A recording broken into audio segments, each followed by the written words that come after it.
The Democratic National Committee announced the lineup for the third round of Democratic primary debates Thursday. Only 10 candidates will be on the stage. The one-night event is scheduled to take place in Houston on September 12th. The contenders will be given 1 minute and 15 seconds to respond to questions and 45 seconds for responses and rebuttals. This is the first time the early frontrunners, former Vice President Joe Biden and Senator Elizabeth Warren, will be on the same stage. In Thursday's edition of Daily Trail Markers, the ongoing trade war between the U.S. and China is causing whiplash on Wall Street.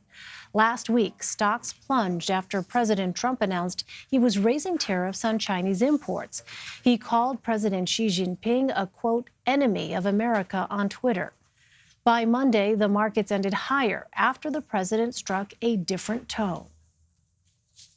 China called last night our top trade people and said, let's get back to the table. So we'll be getting back to the table, and I think they want to do something. They've been hurt very badly, but they understand this is the right thing to do, and I have great respect for it. I have great respect for it. This is a very positive development for the world. China said those phone calls never happened. Meanwhile, President Trump continues to tout the U.S. economy, a strategy his re-election campaign is counting on. A recent CBS News Battleground Tracker poll found Americans generally feel optimistic about the economy. However, the president's comments on Twitter are causing concern about the potential consequences. To learn more about what is on the minds of Americans in early voting states, we are joined by CBS News 2020 campaign reporters Musadiq Bidar in Des Moines, Iowa, and Nicole Sganga in Manchester, New Hampshire. Welcome to both of you. Let's start with the trade war between the U.S. and China. We've seen a lot of volatility in the markets as the back and forth between the two countries plays out. Musadiq, every couple of days, the president seems to change his tone toward China. How do voters in Iowa actually feel about the president's approach to these trade negotiations? Elaine, a lot of times that depends on the voters' party affiliation. Over the last few days, I've spoken to nearly 24 voters, Republican and Democrat, about this issue. And the sense that I get that mostly everyone agrees this is something that's hurting Iowa farmers. The trade talks and the tariffs especially are tough on farmers here. A couple of days ago in Cedar Falls, which is only a short drive from here in Des Moines, I met a Republican voter, Liz Miller. She is a family farmer. She's had a farm in her family for over a century now. Her youngest son currently manages the farm, and she told me that he hasn't made any profits in nearly 3 years. The way she put it is that she said he is just, quote, hand to mouth. So he is farming to feed himself and his family, but he's not making any money. And she said it's time for him to get a new job. And for someone who's been in family farming for over 100 years, that wasn't a very easy thing to say. However, she still supports the president. She said that she loves the president's approach on China. She said China had been screwing American farmers for far too long, and she doesn't want the president to back down. So the sense that I get from voters and farmers like Liz Miller is that they feel they are soldiers on the front lines fighting this war with the president against China, and they don't want him to back down.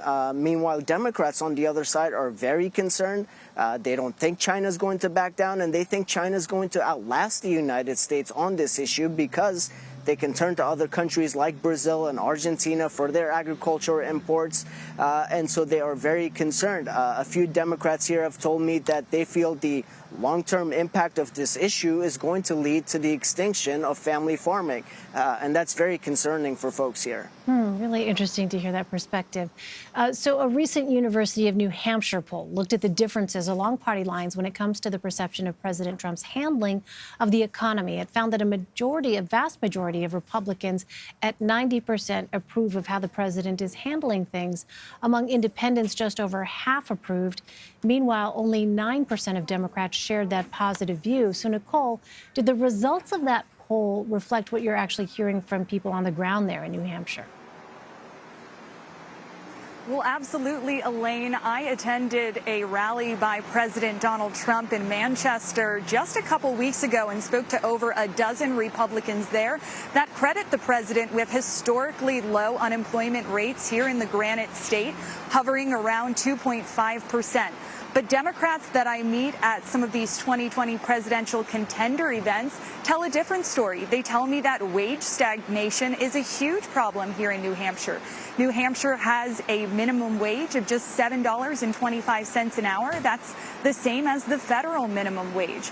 Older voters that I speak with across the board tell me they're concerned about retirement and saving up and living out their later years without having to worry about things like housing. A number of voters I spoke with at a recent Biden campaign event told me that they had to start moving in with their children, their grandchildren, in order to make ends meet.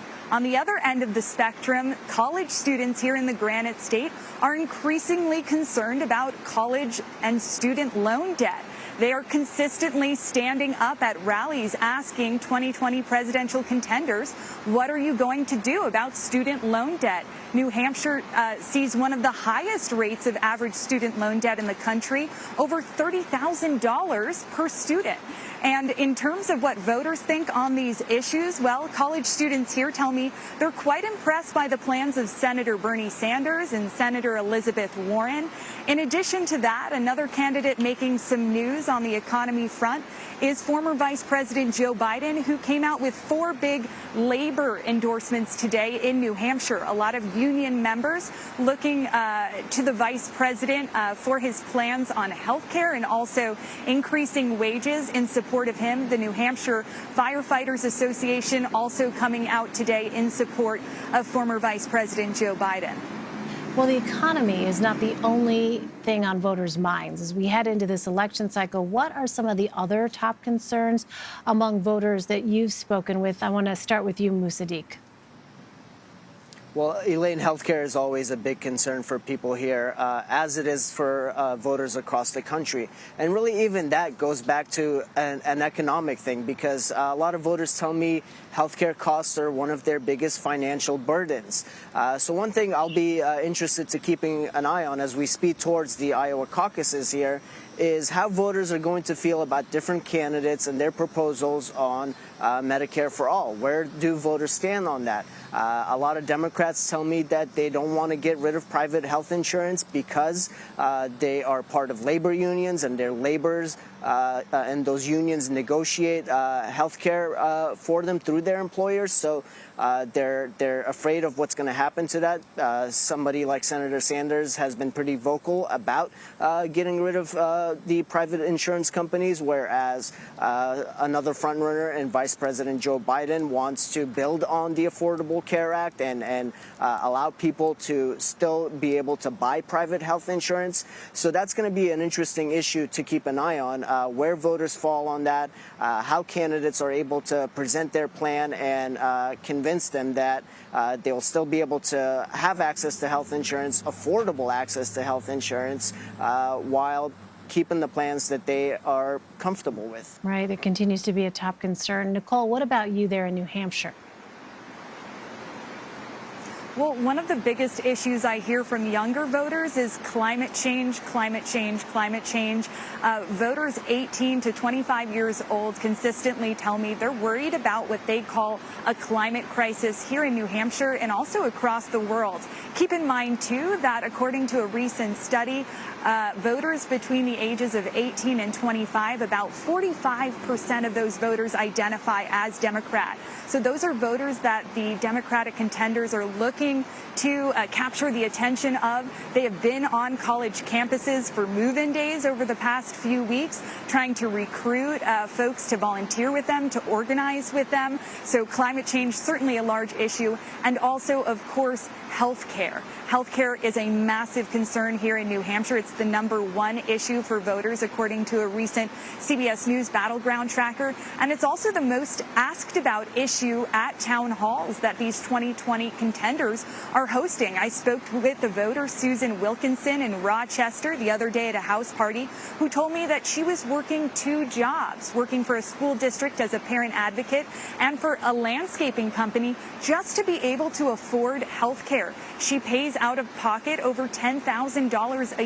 year for health care. And unfortunately, she says that she lost her husband just last year.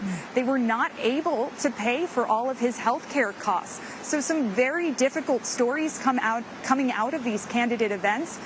Concerns around healthcare, also mental health. We saw 2 candidates roll out mental health care policies just in the past couple of weeks in New Hampshire, including Mayor Pete Buttigieg, who was here this past weekend. And certainly suicide rates have seen a spike in New Hampshire over the past 5 years, increasing by 30%. The opioid epidemic was a huge issue in 2016, and it's going to be an issue in 2020 as well. Right, affecting millions of Americans. Musadiq Bidar and Nicole Sganga, thank you both very much. Great to have you.